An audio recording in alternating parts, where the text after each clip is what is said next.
Wait.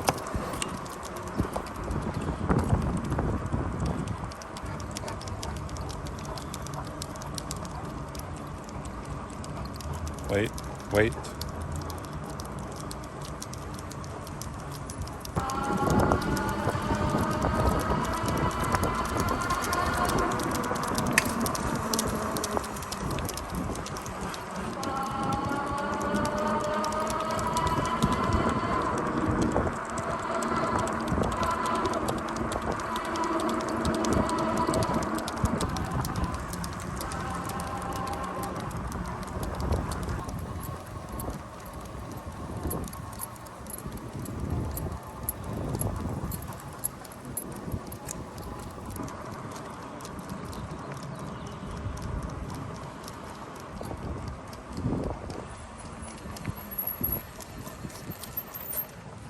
Today we're just down the road from the Rad Power Bikes Imperial Beach location. We are over here at the Coronado Cays and we're testing out the RadRunner 1, the first generation RadRunner. This model goes for $12.99, which is pretty impressive based on everything that it gives you.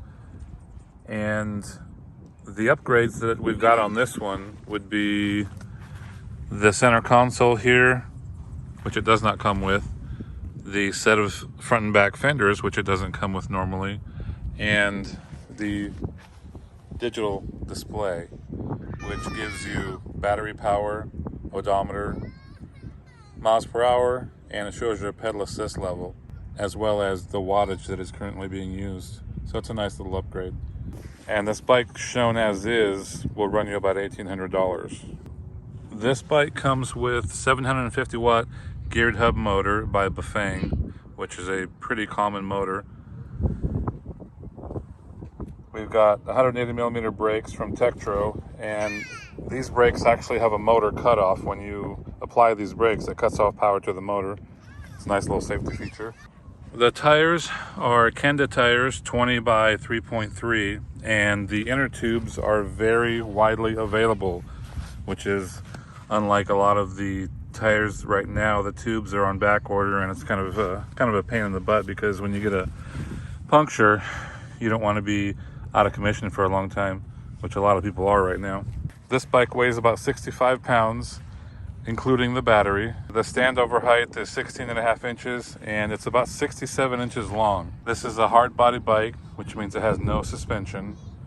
There is an optional seat post that you can get that's not available right now, but it's a suspension seat post. It won't work with this seat because this seat is actually integrated into this post, so you have to buy another seat and the seat post to get the suspension. There's an optional front rack that you can put right here with these 4 bolts, and you can either get a small rack or a large rack. You can actually fit like a dog carrier in here, which is pretty cool.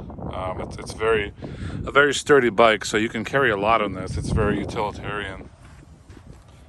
You can actually put another rack on the back here if you'd like, and there's plenty of pre-drilled holes for all kinds of accessories and mods all over the bike, which is pretty cool. And they sell racing panels and all kinds of neat stuff for this.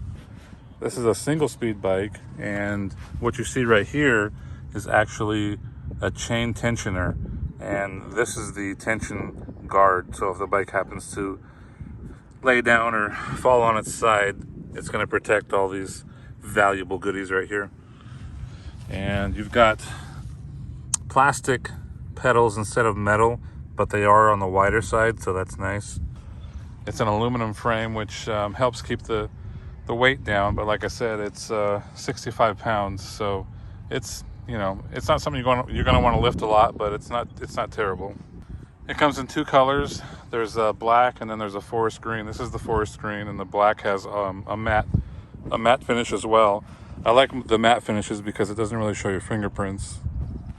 They advertise that this will get up to 45 miles per charge. Over the next several weeks, I'm going to be testing that. I'm going to check out what I can get on throttle only, what I can get on pedal assist, and then kind of a combination of the two. This is advertised as a 300-pound payload capacity, and I'm not quite 300 pounds, so we're good. Their kind of claim to fame on this bike is that it's the first e-bike to have an adjustable driver's seat. So you can go all the way down to here, which would match the extended seat here. So you can have a passenger here and kind of be with them, and you can snuggle up. Or for us taller riders, we can go pretty high on this bad boy and still feel pretty comfortable and get a full leg extension when we're pedaling, because we still do pedal, right? Some of us do. This bike was actually the winner of the best utility e-bike of 2021. Good job, Rad Power Bikes. It comes with a 2-amp charger, so it's going to take you 4 to 5 hours for a full charge. There's a front LED headlight here, which is kind of cool because it goes wherever you point it. And that's different than a lot of bikes based on where they mounted it. And it also has a separate on-off here, a little twist on-off. So if you turn it on up there but it doesn't come on, that's because it's down here it's off, so you need to put it in the on position. And the rear light is brake activated, and it also has a flash mode, which is pretty cool. I will tell you that front light is not very bright.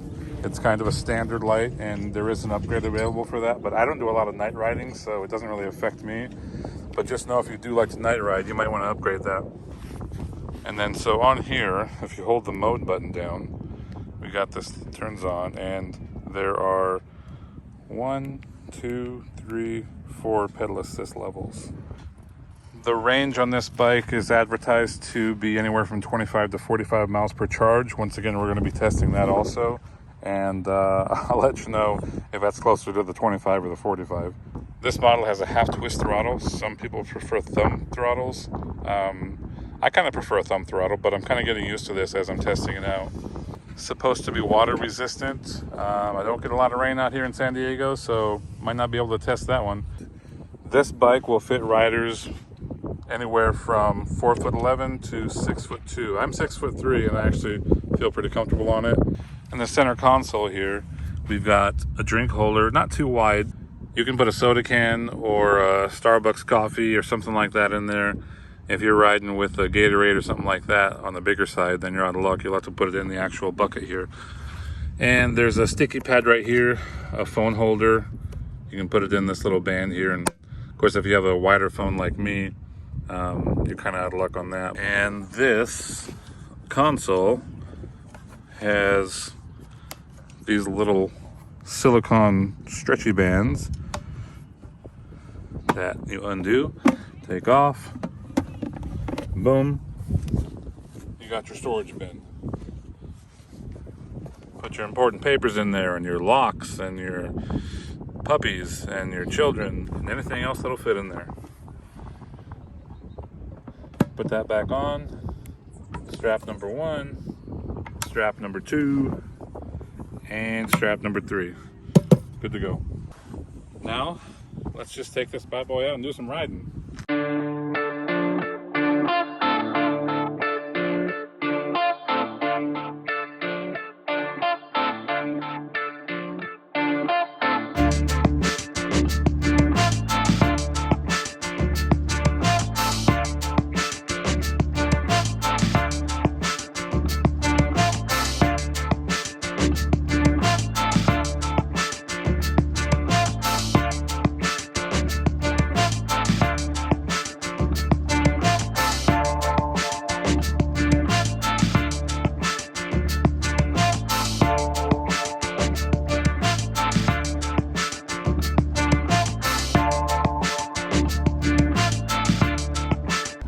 A couple things I hadn't mentioned yet. The battery, super easy to take off. You just stick the key in there, turn it, and the battery slides right up and out. And it's actually a little bit lighter than some of the other batteries on the other bikes that I've had. And secondly, the kickstand, pretty easy. Just put your foot there, boom, you're done. Put that down, boom. And last but not least, if you notice up here, one of the best things about these bikes, they come with their own bell. Check that out. You can toggle these buttons here back and forth on the handlebar, and you can actually get a trip odometer and get your average speed, which is kind of cool. A couple of extra goodies they threw in there. And then down below here, I forgot to mention, there's a little plug for a USB. You can charge your phone, which is nice if you're out and about, and we've all had our phones die on us. So that might actually come in handy.